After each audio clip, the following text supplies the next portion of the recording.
Hey painting friends, it's Stoof here. Welcome back to my channel. Today we are going to have a quick painting tutorial on how to recreate this painting of this cute little guy right here. This is my friend's dog. His name is Abu. He is a Maltese Yorkie or a Morkie. And he's the cutest little guy, but he's also super vicious if you cross him. So you want to be on Mr. Abu's good side.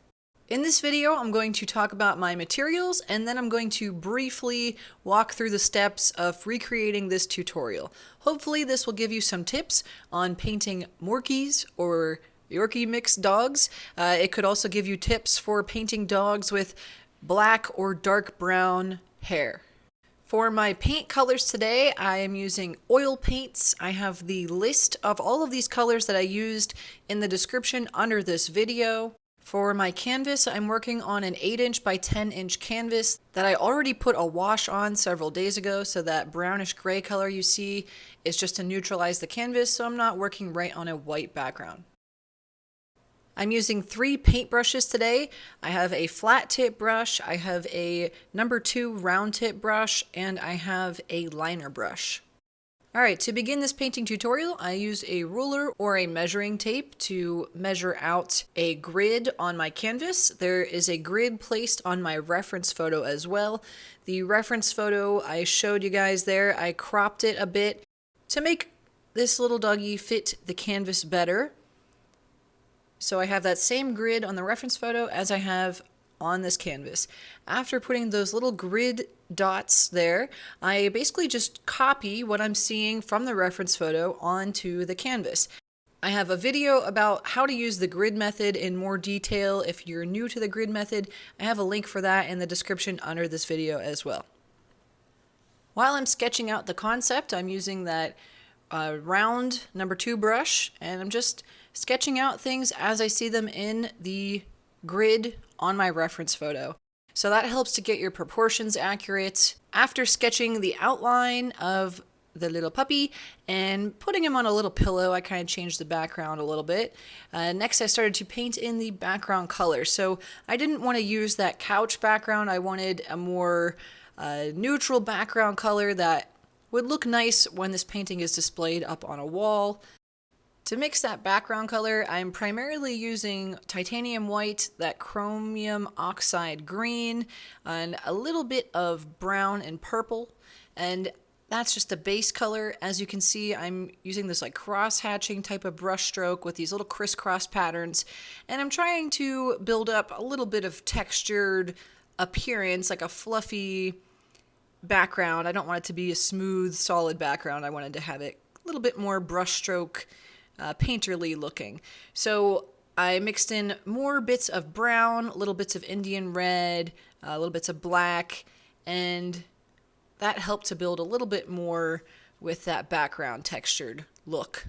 I'm painting the side borders of the canvas as well, so this painting is ready to display as soon as it's all done.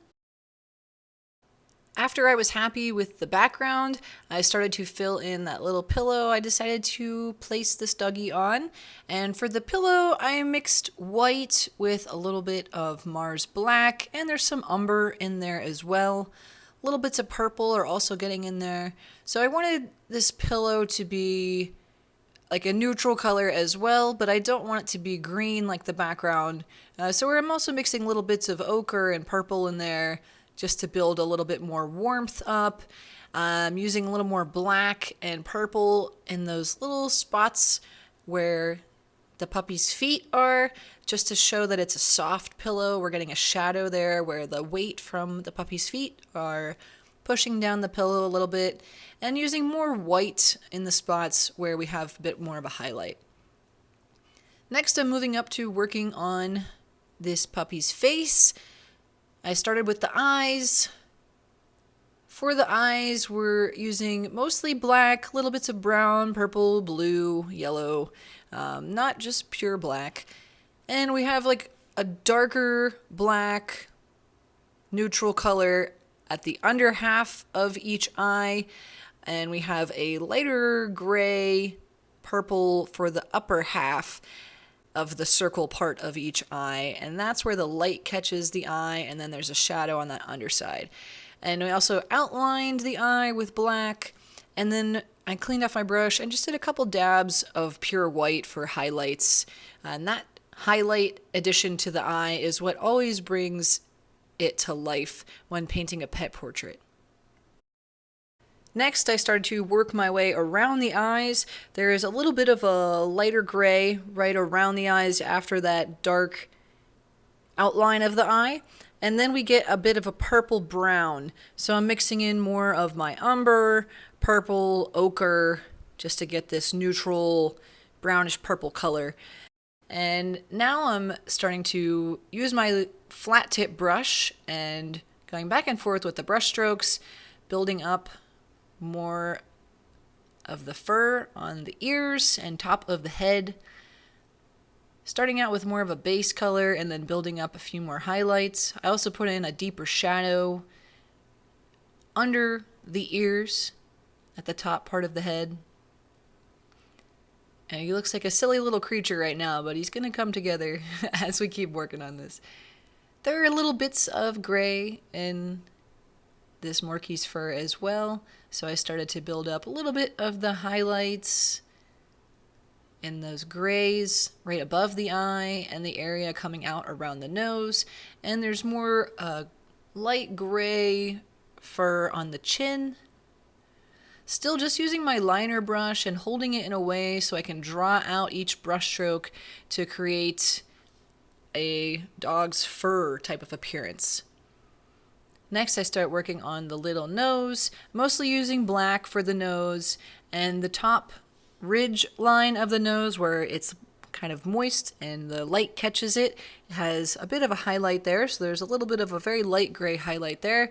There's also like a middle tone gray highlight where light is catching the underside of each nostril in the nose. Continuing to do those brush strokes, working my way out from the nose area with the brush strokes to show the fur coming out from around the nose space. And then I'm pretty happy with the face so far.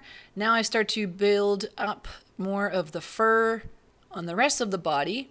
So I'm using black, brown, purple, yellow, again keeping those warmer neutral gray, black, brown colors. Applying the paint to the canvas with those sweeping motions, picking the brush up as I put each little dog hair down. It's giving us that nice fluffy hair texture in the painting. And I start with those darker shadowy spots first. Now I'm just building up a few more shadows around the mouth and nose area just to get that contrast, building up the depth and trying to make this painting look a little more three-dimensional by building up the contrast. And this little doggy has some white fur on his chest, so I'm putting that in there. I had pure white with a little bit of ochre and a little bit of that cool pink on my brush, and then I just put that down, and as I did the brush strokes coming out and around, it started to blend in more with the blacks that we have in the fur, so the outer edges of that little white patch on the chest start to become a bit more gray. And there are some other patches where I'm just using the excess white, lighter white gray color on my brush, and that is just to blend in and get some little highlights on the fur. And the final piece of this painting that I didn't work on yet is the little scarf or bandana that Abu is wearing. And in the reference photo, it was a blue one. We're going to change that up. I'm starting with just like as if it were a white one, and then later on after this tutorial I decided to add a patriotic flag look to it, so that's why I started out with that white base for this tutorial purpose. As you can see, I have shadows and creases put in there, and it's getting a little darker on the left and right side as the scarf is starting to wrap back around the neckline, and it's brighter right above each crease. We also have a little highlight there on the left side of the bandana scarf where the point of it is. And the last touch to this painting to tie it all together is to use a liner brush to add some highlights to the fur. So I just do sweeping little motions with that liner brush, lifting the brush as I do each little hair added to the painting, little cluster of hair, and that helps to build up that detail, build up the three-dimensional look, and brings us to our finished result of our cute little Morkie sitting on a pillow with a neutral background.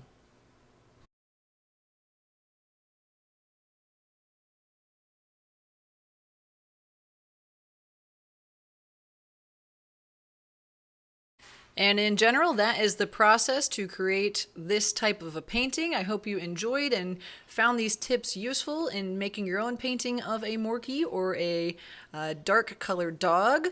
Thanks for watching this tutorial. Make sure you subscribe if you're not already subscribed to my channel. Have a wonderful day and happy painting!